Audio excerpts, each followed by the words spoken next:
Good afternoon. Today is Tuesday, February 16th. We are in room 229 with the 3 p.m. agenda jointly with the Committee on Labor, Culture and the Arts and Higher Education. We have two measures that's going to be heard jointly. Before we get started, let me do some housekeeping.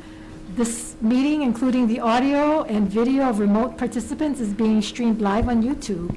You'll find links to viewing options for all Senate meetings on live and on-demand video page of the legislature's website. The Zoom meeting and YouTube live stream event will include the following agendas: 3 p.m. higher education and labor, culture, and the arts. I gotta get that correct. And at 3:05 p.m. just higher education.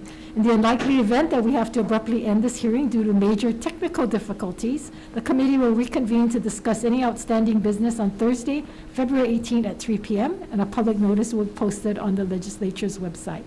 For those of you participating remotely, all testifier audio will be muted and video disabled until shortly before it is your turn to testify. Testifiers will be limited to 2 minutes each. At the end of the 2 minutes, the audio will automatically be muted. And I understand that the timer is working, so you should see that on the screen. I'll be reading a list of people who submitted written testimony for each measure. We apologize if the closed captioning does not accurately transcribe your names. If you're interested in reviewing the written testimony, please go to the legislature's website. You'll find a link on the status page for the measure. And if there's any temporary technical glitches during your turn to testify, we apologize, but we may have to move on to the next person due to time constraints, and we appreciate your understanding and remind you that the committee does have your written testimony. So with that, we will proceed with Senate Bill 1220. This is relating to criminal history records, adds the University of Hawaii to the list of agencies that are authorized to conduct criminal history records check on the current or prospective employees, including student employees and contractors and their employees whose positions or duties are related to public safety. First to testify is, we have testimony from Riker Wada from DHRD, you heard? In support. Sarah Hirakami, University of Hawaii, in support. Sarah? Hi, good morning, good afternoon, committee members. I'm Director of Collective Bargaining at the university. Our Director of Human Resources was unable to be here, so I apologize for that. So in the interest of time, we did submit written testimony, which we are going to stand on today, but I'm here in case the committee members have any questions. Okay, thank you very much. We also have Cheryl B., an individual in support, but is not here. So members, any questions for Sarah from the University of Hawaii? Hearing no questions, we'll move on to the next item. Thank you very much. Senate Bill 590, relating to the University of Hawaii. And this restricts the eligible membership of UH optional retirement system to employees of the Board of Regents. Requires the Board of Regents to choose at least 3 companies to provide investment products under the UH optional retirement system. Automatically enrolls UH employees to the state employment retirement system unless they opt to enroll in the UH optional retirement system within 90 days of employment. Prohibits UH employees from transferring from the UH optional retirement system to the state's employees retirement system. Requires UH to make annual contributions for its employees within the optional retirement system. Allows the retirement benefits of the UH optional retirement system to be subject to collective bargaining negotiations for the bargaining unit for personnel other than UH faculty. And with that, we have Thomas Williams. Thomas from the employee retirement system in opposition. Yes, chairs, vice chairs, members of the committee, I'm Tom Williams with the Employees Retirement System, and I am here to testify in opposition of Senate Bill 590. We're testifying in opposition for 3 primary reasons. One relates to the IRS tax qualification.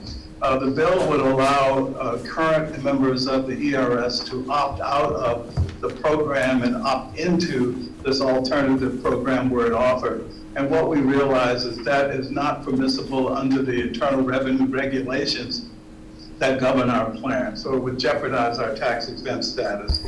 Second, we're unawares of there are unknown fiscal consequences. We don't know who would be eligible, the contribution rates, et cetera. And absent that information, we must oppose because the current program's actuarial valuation assumes certain growth in terms of its numbers of participants, payroll levels, and the like. And if there were material changes in those, it could increase our unfunded liability as well as lengthen the duration to full funding. Finally, there is a prohibition against enhancements in benefits until the ERS is 100% fully funded. We realize that this could be an important bill to the university to help it attract and retain certain classes of employees. And despite our concerns, we're more than willing to work with the university in an effort to assure that our issues are addressed. Thank you for the opportunity to testify. Thank you. And I'm available, of course, to answer questions. Thank you. I'm going to reserve the questions till after we hear from all the speakers. We only have one more. Calbert Young from the University of Hawaii, in support. Good afternoon, chairs, members. University of Hawaii, we support the concept provided in this measure. I will say that the university had a blue ribbon panel in our convened by the president to look at fiscal opportunities for our athletic programs and at UH Manoa. And this was one idea that did come out and surface as a possibility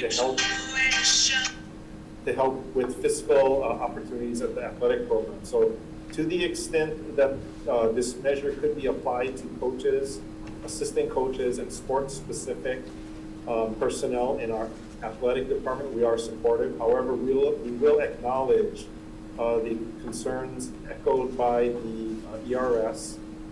There were other provisions that the university did have concerns about, and we have outlined them in the testimony, as well as provided a sample of some preferred language in different parts of the overall bill. And with that, I'm happy to answer any questions, Chair. Thank you. We have some late testimony from Christian Fern from UHPA UPA. Is Christian here to testify? If not, members, we're open for questions to the university or to ERS. Any questions, Chair? Yeah, I guess just a question for the ERS. Tom, did you folks review the university's draft?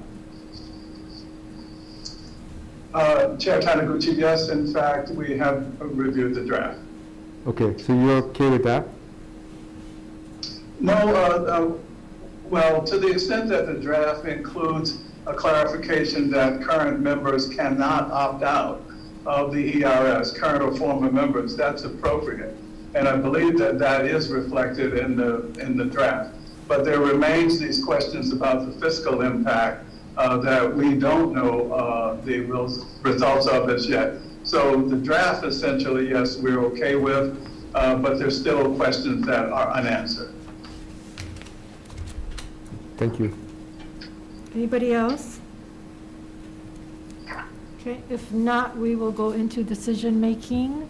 I don't believe we have to go into another room unless members would like us to discuss anything. If not, the chair and I are going to make the recommendations. For Senate Bill 1220, the criminal history records check, the recommendation is to pass with amendments, replace current or prospective employees or contractors with current and prospective employees and contractors on page 12, lines 11 and 12, and making technical and non-substantive amendments. Any questions, members, on that? Any discussion? If not, chair votes aye. For Senate Bill 1220, pass with amendments, chair votes aye, vice chair votes aye. Senator Keith Agaran? Aye. Senator Wakai? Yes. Senator Favela? Yes. Measures adopted, Madam Chair. Thank you. All right, same recommendation on Senate Bill 1220 for the Committee on Labor, Culture, and the Arts. Passed with amendments. Chair votes aye. Senator Ihara. Aye. Senator Chang. Aye. Senator Keokalole is excused, I believe. Senator Favela. Aye. Thank you. It's adopted. Okay, thank you. And for the final item on this agenda, Senate Bill 590 relating to the University of Hawaii, and this is for membership in a UH optional retirement system.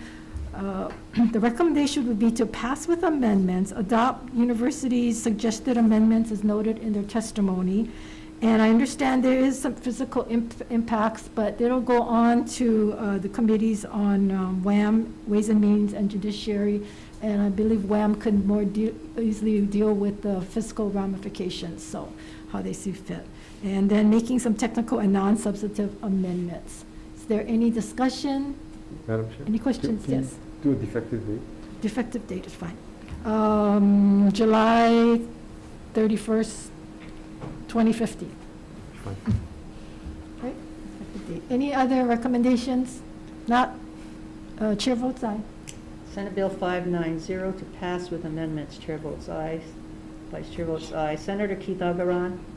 Aye. Senator Wakai. Yes. Senator Favela. Yes. Measures adopted, Madam Chair. Thank you. Same recommendation for Senate Bill 590 for the Committee on Labor, Culture, and the Arts. Passed with amendments. Chair goes aye. Senator Ihara. Aye. Senator Chang. Aye. Senator Keokalole is excused, and Senator Favela. Aye. Thank you. Okay, thank you very much. That ends our joint committee with the Committee on Labor, Culture, and the Arts, and we will go on now to our 305 agenda with just the Higher Education Committee, starting out with Senate Bill 1328 relating to academic tenure at the University of Hawaii, limits the award of academic tenure to positions whose primary duties are instructional, and beginning with Deborah Halbert, University of Hawaii, opposed. Thanks. Thank you. Good afternoon, committee. My name is Deborah Halbert, the Associate Vice President for Academic Programs and Policy for the University of Hawaii System. We stand on our written testimony, but I'm happy to answer any questions you might have. Thank you. Okay, thank you very much. Monica McLaren, Friends of UH Cancer Center, Oh, okay. not here. Christian Fern, UPA, Sorry. opposition. Debbie or Christian? Debbie Hartman in behalf of Kristen Firm for UHPA. I wanted to first thank you for all the opportunity we've had to collaborate on this, and we look forward to our request to have this deferred, that we can continue to work collaboratively with all the stakeholders in moving this forward to come to a resolve on the issues that have been raised by the legislature. And I'm here to answer any questions as we move forward. Thank you. Thank you, Debbie. Lynn Wilkins, individual in opposition. Ronald Taniguchi, individual comments. Brian Powell, Miriam Stark, Mara Stevens-Chu, Robin Takasa, and Donovan Albano, all in opposition. Submitted written testimony. Anyone else wishing to testify on this measure? If not, members, is there any questions? It is the intention of the chair to defer as requested, and in lieu, we'll be doing a resolution so that the parties can all work together on this and then make a report back to the legislature. So.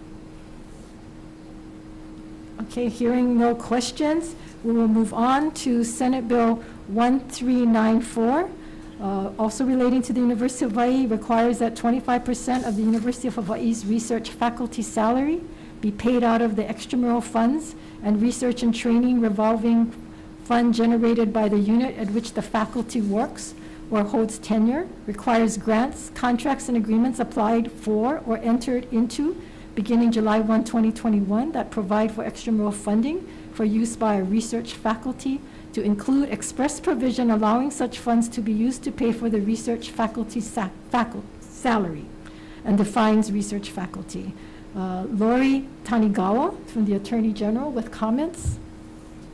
Monica McLaren, Friends of the UH Cancer Center, opposed. Christian Fern, University of Hawaii Professional Assembly, opposed, or Debbie? Hi again, Debbie Hartman again for UHPA in behalf of Christian Fern. And again, I just wanted to acknowledge we stand on our testimony, but again, acknowledge the collaborative efforts that we've had moving this forward and the opportunity for the stakeholders to discuss this, look at the issues and be able to resolve this and move it forward in a manner that is befitting an academic institution. Thank you so much. Thank you. Lynn Wilkins, again, individual in opposition, and Brian Powell, individual in opposition. Anyone else wishing to testify on this measure? Hearing none, members, any questions? Chair will be making a similar recommendation as the first item since they sort of go together. So there are no questions.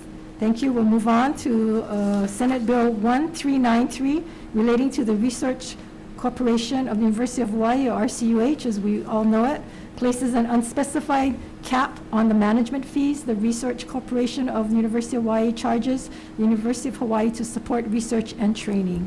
First up is Vasilis Cyrils. Vasilis? Good afternoon, Chair.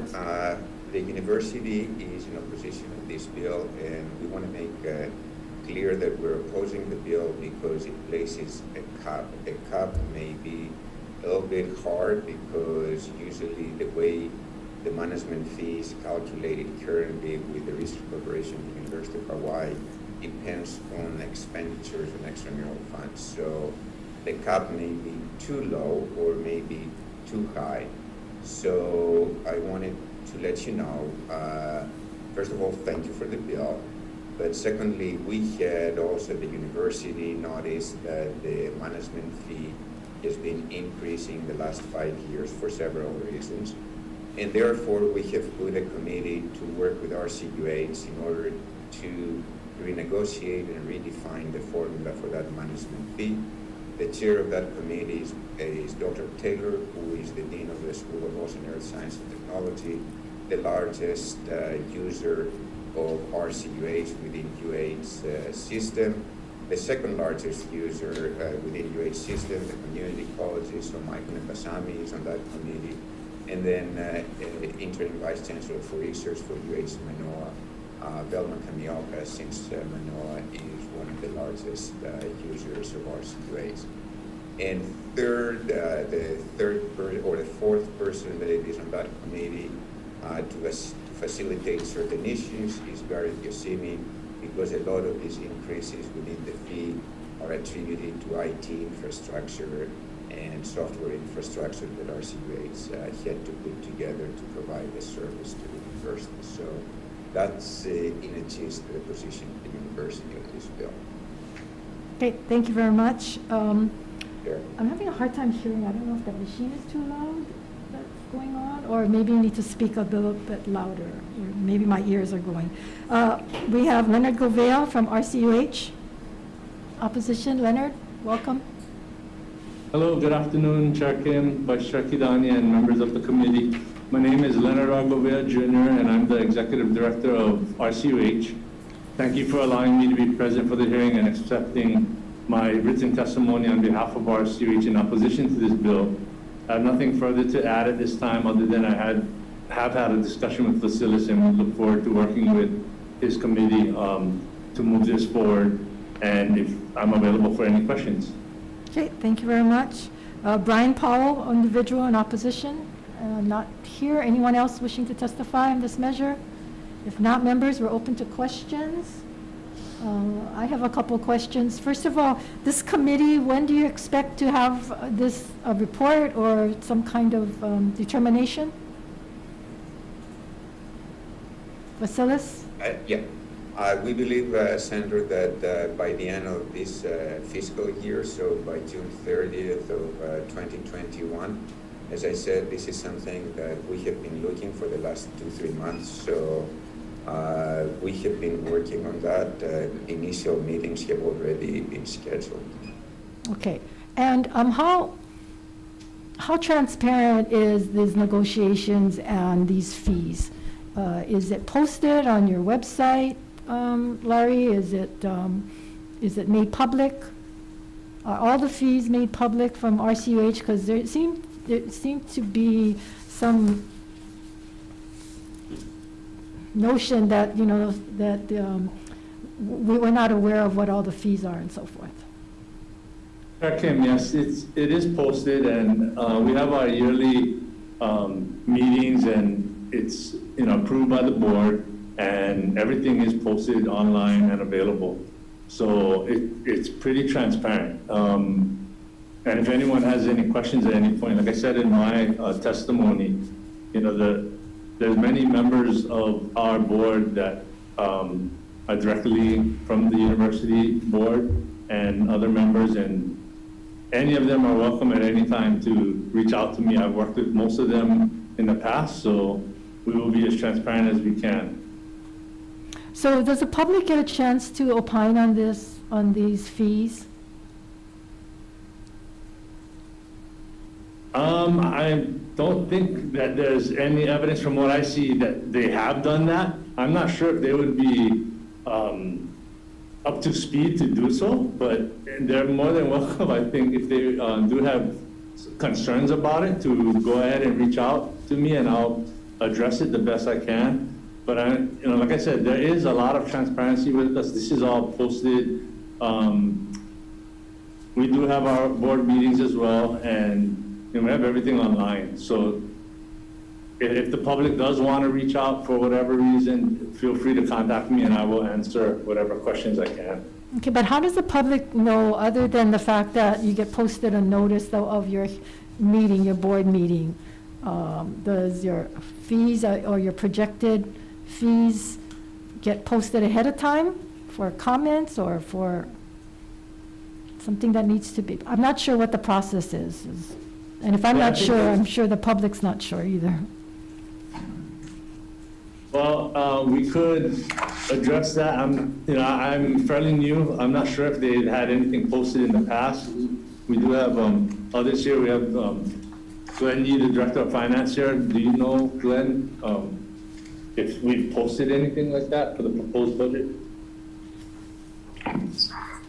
Senator, I can jump in and give a little bit of an overview of this management fee, since I have been here forever.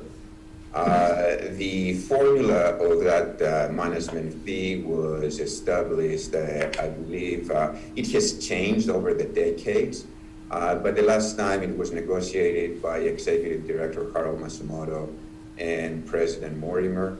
The formula consists of a product of two quantities. One is the operating budget of the Research Corporation of the University of Hawaii, and the other quantity is a fraction that reflects the amount or the percentile of expenditures of the University of Hawaii as it relates to the overall expenditures that the RCUH processes. So the two components on that management fee is operating budget of the RCUH. The other one is how much business the university does with respect to the overall business of RCUH. So is the operating budget of RCUH a public document, and is that also posted at some point, and can the public also comment on that? I don't want to speak for No, RCUH. for RCUH, yes, so. Yeah, so that's why I thought your question was whether or not we post anything. So I had asked Glenn Yee to just let me know if he's aware of anything that was posted previous to the budget being approved by the board. Yeah, it's just Glenn Yee. I'm the Director of Finance. The internal agreement is a specific agreement between the University of Hawaii and RCUH. That document is not posted on our website, although the fees that we're talking about are discussed in our audit report, which is posted on our website. I'm sorry, I believe, sorry for interrupting, I believe our internal agreement is on our website, because Yes. I've seen it there, so, yeah, so that is there, but the question, specific question you have, Chair Kim, is whether or not we let the public see all of this prior to, and generally, no, I think the answer is no.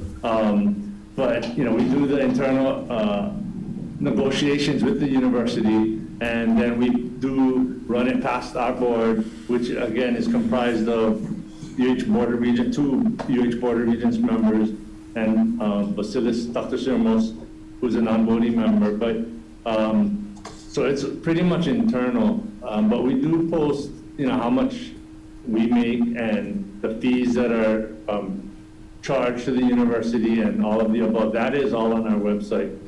But I get your question, you're talking prior to that. So we could, I mean, we can't include people in our negotiations of those internal agreements, but they can look at the numbers, and we do have, you know, RCH fees and UH expenditures, so that is available online.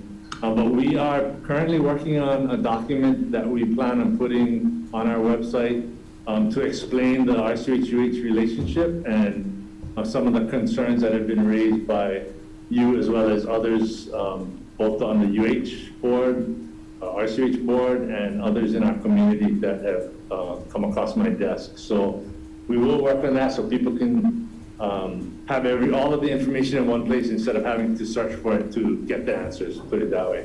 Okay, so if the management fee is based partly on the operating budget, which I'm sure it's a huge portion, who holds you accountable on the operating budget? Who oversees that to make sure, like how we go through the budget and look at expenditures and, you know, what's being spent on? Is that your board that looks at that with a fine-tooth comb? That's correct. Our board reviews our financial statements on a quarterly basis and holds us accountable to those numbers. Yeah, but who determines whether those numbers are in fact not legitimate, but, you know, I mean, there could be waste going on. I mean, who's looking at those numbers, and if it's based on that, the fees are then based on those numbers? I just, you know, in interest of transparency and holding everybody accountable, because, you know, these monies, even though they're grant monies, and the fees that come out of university comes out of the taxpayer as well as tuition dollars, I would hope that, you know, we have some method of determining that how we're arriving at these huge fees. Well, our budget is based upon a strategic plan that the board has reviewed. And so any actions that we take in terms of budgeting is in accordance with our strategic plan. So it's transparent to our board members, at least, you know, in terms of like what we're spending on and, you know, what we've budgeted. So if there's any concern over overspending or something not being spent in accordance with our budget, it's reviewed and discussed at that time. Okay. Now, you guys have offices at the Manoa Innovation Center, correct? Correct. Yes. And you don't pay rent, right? You only pay the CAM charges? No, we do pay rent, and we also have offices at East West Center, and we do pay rent, and it's changed over time, but we do pay. It's at a reduced rate, and Basilis does reimburse a portion of that. But it isn't entirely free, and that amount is considered, I believe, or has been considered in the past. There's been approximately 10 different drafts of the internal agreement or amendments, I would say, and those issues have changed over the years. So we're looking into that, and I know Basilis has looked into that, and that is something that the rent issue is in the internal agreement that we have with RCUH, and the university is obliged to pay the rent of RCUH. I'm sorry, say it again? The university is obliged to pay the rent for RCUH, and it is written within that internal agreement. So why are you obliged to pay the rent when they're charging you fees? Because that's the way that internal agreement was written many years ago, so we're looking at Okay. this issue as well right now. Wouldn't it be more transparent to know exactly what the requirements are for RCUH and what's their operating expenses, to look at what the market rates would be for rent versus just being obliged to have an internal agreement that the public doesn't really know what the UH is giving them and what they're getting? Maybe, but RCUH has been a very good partner with the university, so I don't, Yeah, it's nothing to do with how good a partner, but, as far as business-wise, shouldn't those things be somehow recorded so we know and the public knows exactly what the expenditures are? The cost of doing business? The expenditure of the rent actually is within their operating budget. I think they disclosed that, if I'm not mistaken. So one can find it within the information, the public information. Well, shouldn't that be part of the UH's expenditure? I mean, if you're giving them the rent, shouldn't that be reflected somewhere in your budget as well? So we know in the legislature what facilities you have that should have been income generating and may not be? Yes, it should. Okay, so hopefully our committee will take that up. I'll make sure they do, Senator. Okay, one last question. So a university goes to RCUH to have them do what they do because they have the procurement exemption and UH does not? Is that the only reason? RCUH, you are 50% correct. The other reason is the collective bargaining issue. RCUH was created back in 1965 for two reasons. One is the procurement, because they are exempt from procurement and the university is not. And the second reason is the collective bargaining. The university follows collective bargaining. RCUH is exempt from the collective bargaining, and therefore they can hire our research personnel on our extramural funds. So when extramural funds are terminated, then people can also be terminated. So without the collective bargaining bureaucracy with that. So these are the two reasons, correct? Okay. So if UH was granted exemption from procurement only on these research grants and exempt from collective bargaining only on these research positions, would you still need to go to RCUH? We would not need to go to RCUH for our extramural funds, no. I see. For procurement. Okay. Members, any questions? Yes, Senator Michelle Kidani. Thank you, Chair. So can you tell me how the 8 members of the RCUH board are selected? Yes. And Lenny, do you want to take that, or do you want me to? That is on our website as well, but Vasilis, go ahead. I'm the institutional member. I'm the old person here, Senator Kidani. So it's probably Senator Kim knows, because she changed that in 2016, I think, or 2015. They used to be 10 members of the board of RCUH. 5 were they were UH Board of Regents, and 5 were selected from the governor. In 2016, that changed because that gave a lot of pull for the university, and now we have 7 members. 2 are from the UH Board of Regents. 2 are from the governor, 1 the president of the Senate, 1 is the Speaker of the House, and actually, sorry, it's 3 from the governor, and 1 from the Senate president, and 1 from the Speaker of the House. And then there is an 8th member, which is the Vice President for Research, that is an ex officio member with no voting rights.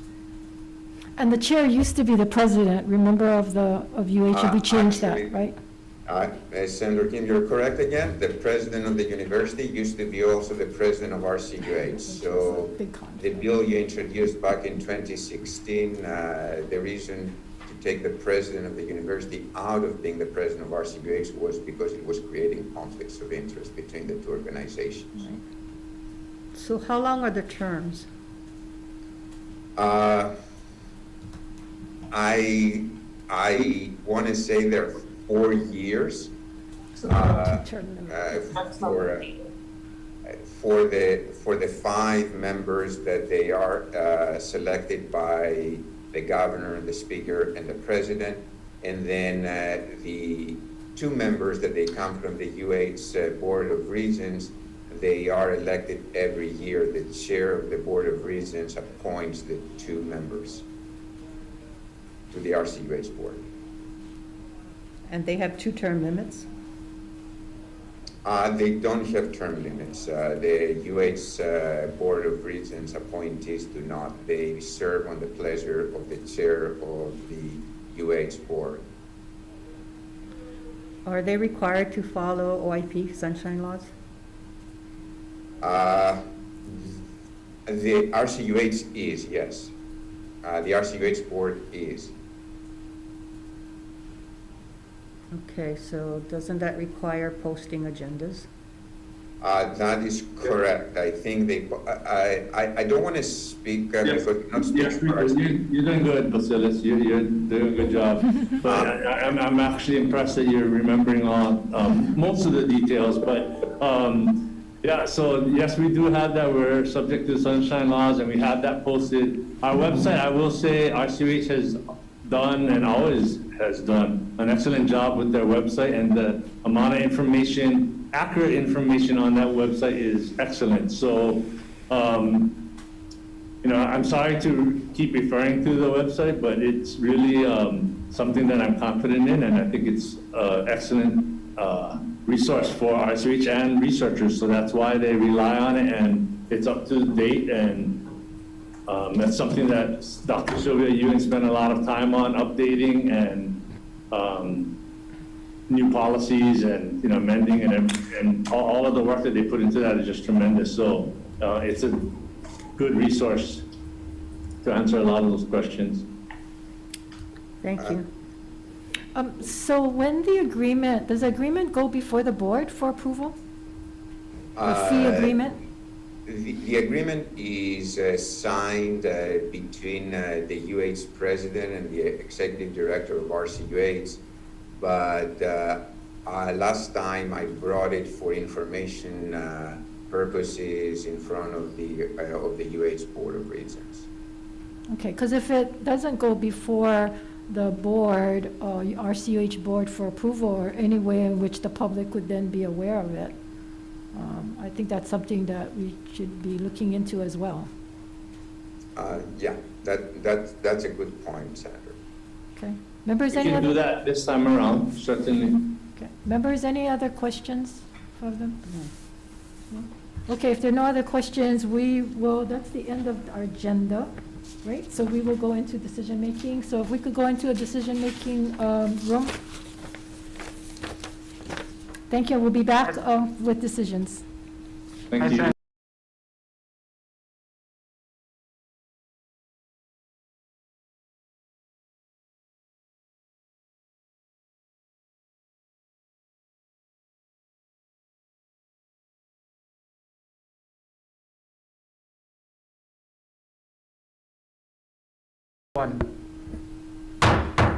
Okay, thank you. We are back, and recommendations for decision-making.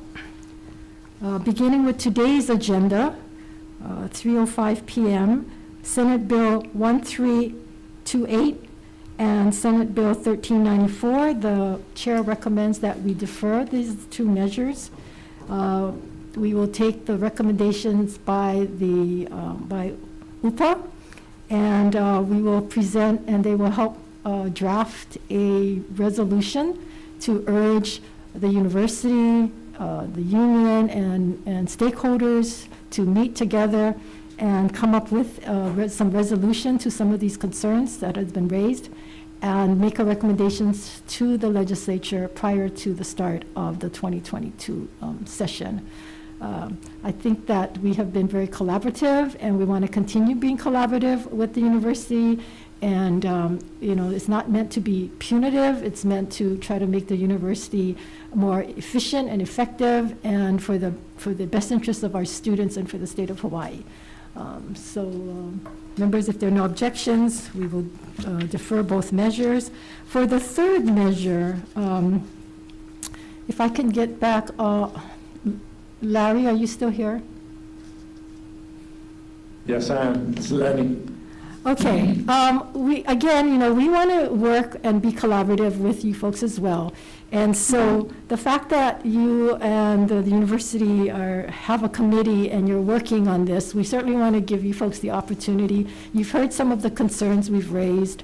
And so we would like to also have you also maybe give us a draft of a resolution stating how you have this committee and that urging to work together and report back to the legislature with this measure, and so we can take it up. Would you folks be amenable to that? Then we will defer the measure. Yes, that sounds like a good plan. Okay, and Thank you. again, the concerns is of the transparency of RCUH, and that the public is aware of what is going on. Absolutely. So we've taken notes, and we've already been discussing what we can do to help facilitate that, and we will do that. Okay, thank you very much. Thank you. So all the items taken up today will be deferred, and we will be back with resolutions, and I hope to get drafts of that resolutions from the UH again, so it's a collaborative effort. Okay, that takes us to our agenda from February 11th, where we had deferred decision-making. Members, we are on Senate Bill 358, the recommendation for the College Savings Program, which eliminates the state income tax deduction for eligible contributions made to any college savings program under Section 529. The Internal Revenue Code applies to taxable years beginning after 12/31/2020. The recommendation is to pass with amendments and adopt a Budget and Finances testimony for the deduction from taxable income to be available to only Hawaii residents who participate in the state's Hawaii 529 program, HI 529 program. Any comments, discussion? Hearing none, chair votes aye. For Senate Bill 358, recommendation is to pass with amendments. Chair votes aye, Vice Chair votes aye. Senator Keith Agaran? Yes. Senator Wakai? Yes. Senator Favela? Yes. Measures adopted, Madam Chair. Thank you. Members, we're on 589, Senate Bill 589, relating to the University of Hawaii establish an organized research unit for cancer research within the University of Hawaii John A. Burns School of Medicine. Members, my recommendation will be amend. I have a number of amendments and maybe a little lengthy, but I think it's important for the university to understand these amendments and also to be on record, so I will go through that. Just to make note that the genesis of this bill is not the legislature's opinion that was stated in 3 of the university's testimony, but in fact the results of the university's efforts, reports, and commissioned consultants. So hopefully those who've in opposition made these assertions, I hope that they will go back and check on these facts, that December 2014, the new interim Cancer Center Director was charged to develop a new center business plan. Then on March 2015, the center's interim director presented the framework of a new Kaka'ako campus operations business plan proposal. It introduced a cost reduction measure to integrate the Kaka'ako Health Science campus operations to eliminate operational redundancies between the medical school and the cancer center, resulting from separate unit operations. Then on April 15th, Chancellor Robert Bly Vorman presented a University of Hawaii at Manoa report And here is the report, which summarized the internal work on a business plan proposal for the UH Cancer Center and the broader John A. Burns School of Medicine at the Kaka'ako campus. The Cancer Center, is being administratively incorporated into JAPSON to improve efficiently and effectiveness of both units. He states, Blythe Woman states, following this public release, I will be convening a group of external reviews to assist identifying additional opportunities and developing next steps for a thriving Kaka'ako campus that served the people of Hawaii. Apparently that never happened. Then in the fall of 2015, UH commissions Warbird Consulting Partners that also recommended this consolidation. Then in February 16th, a UH Cancer Center proposal business plan updated was presented to the Board of Regents. So this bill that we're taking up today puts into motion all the work that was done by UH since 2014, but due to the inability of the Cancer Center and medical school administrators to work together and all the effort and money, we have business as usual. So now more than ever, we really need to move forward on some of these plans. So the recommendation is in section 1, in addition to the language that is currently there on page 5, I want to include that the legislature finds that as a matter of statewide concern, the UH Cancer Center should be more closely affiliated with JAPSON and that the Cancer Center be administered as an organized research unit of the medical school. Merging the school and the center administrative services and infrastructure teams to operate efficiently with the goal of eliminating redundancy, share administrative expertise and experience to reduce processing delays. The legislature notes that several outstanding medical schools at other universities integrate their cancer center programs closely with the medical school. For example, Washington University of Medicine in St. Louis is the parent institution to the Siteman Cancer Center. Siteman is designated as a comprehensive cancer center and holds an exceptional rating from the National Cancer Institute. The MD Anderson Cancer Center in Houston, Texas, is a comprehensive cancer center and operates in close affiliation with the McGovern Medical School as part of the University of Texas Health Science Center.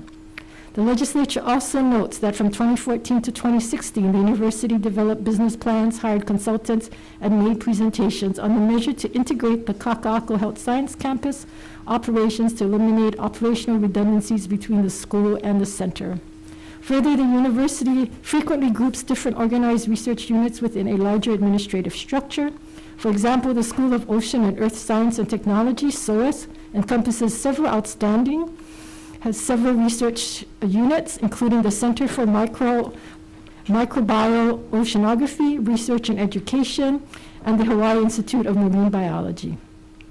To eliminate any threat of the NCI designation as a cancer center consistent with the National Cancer Institute guidelines, Director of the Cancer Center shall continue to have direct line of reporting and accountability to the provost of the Manoa campus and also have a dual report to the Dean of JAPSON. On page 3, starting on line 15, 304A, the unit shall be affiliated with the university's medical school, provided that the director of the unit shall report to the provost of the UH Manoa and coordinate with the president of UH. School and center tuition fees, special funds should only be used for the education, and RTF should only be used for research and related expenditures. And that was added in from number 8 on the list of campus unit core fiscal integrity measures in the Kaka'ako Business Plan 2015 that was submitted by Chancellor Blythe Worman. Also, technical and non-substantive amendments. And that is the recommendation for that. Sorry to be so long-winded, but I think it's important that we get that on the record. Any discussion, members? Okay, hearing none, chair votes aye. Senate Bill 589 to pass with amendments. Chair votes aye. With 5 members present, are there any reservations? Any opposition? Measures adopted. Thank you. Senate Bill 1040 relating to education, establish a marijuana medical program within the University of Hawaii to be administered. I'm sorry, 1024. What did I say? 1024? 1040. Okay, 1024, sorry. To be administered by the John A. Burns School of Medicine. Recommendation is to pass unamended. Any discussion? Chair votes aye. Senate Bill 1024 to pass on amendment with 5 members present. Are there any reservations, any objections? Measures adopted. Senate Bill 613, relating to physician workforce assessment, recommendation is to pass with technical and non-substantive amendments. Any discussion? Hearing none, chair votes aye. Senate Bill 613 to pass with amendments with 5 members present. Any reservations, any objections? Measures adopted. Thank you. And finally, Senate Bill 1225, relating to the University of Hawaii Board of Regents Independent Audit Committee. Recommendation is to pass with the amendments as noted in the Board of Regents testimony. Any discussion? None. Chair votes aye. Senate Bill 1225 to pass with amendments with 5 members present. Any reservations, any objections? Measures adopted. Okay, and with that, we are done, members. Thank you very much for your indulgence. We are adjourned.